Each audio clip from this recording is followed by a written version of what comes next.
2026 අප්‍රේල් මාස 16 වන අද දිනය තුළ මේ වනතෙක් කොටස් වෙළඳපොලේ ක්‍රියාකාරීත්වය කුමන අයුරින්ද සිදුවුණේ යන්න ඔබේ අවධානයට යොමු කරන්නයි මේ සූදානම. මේ වන විට කොටස් වෙළඳපොලෙහි ධනාත්මක වර්ධනයක් වාර්තා වේ. මේ වනතෙක් සමස්ත මිලදර්ශකයෙහි ක්‍රියාකාරීත්වය පිළිබඳව අවධානය යොමු කරන විට එය උදෑසන පටන් උච්චාවචනයන් සහිතව ධනාත්මක වර්ධනයක් පෙන්වුම් කරනු ලබනවා.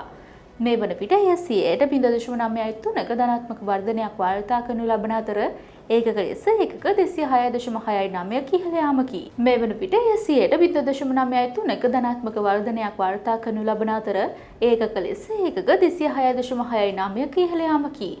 මේ වන විට සමස්ත මිලදර්ශකයෙහි ඒකකගේ සටහන් වනුයේ ඒකක 22468.17ක් ලෙසයි.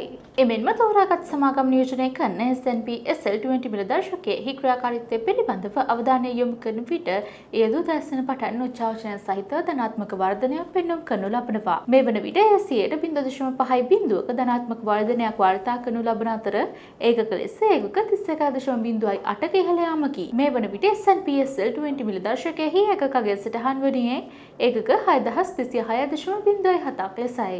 එමෙන්ම මේ වනතෙක් සමස්ත වෙළඳපොළ පිළිබැටුප රුපියල් බිලියන 2.41ක් ලෙස වාර්තා වනවා. එමෙන්ම මේ වනතෙක් ප්‍රතිශතාත්මකව ඉහළ මිල වර්ධනයක් වාර්තා කළ කොටස් පිළිවෙලින් SMB Finance Non-Voting, Millennium Housing Developers, Soflogic Holdings, Associate Motor Finance Company සහ RCT Surgical Hospital ලෙස වාර්තා වනවා.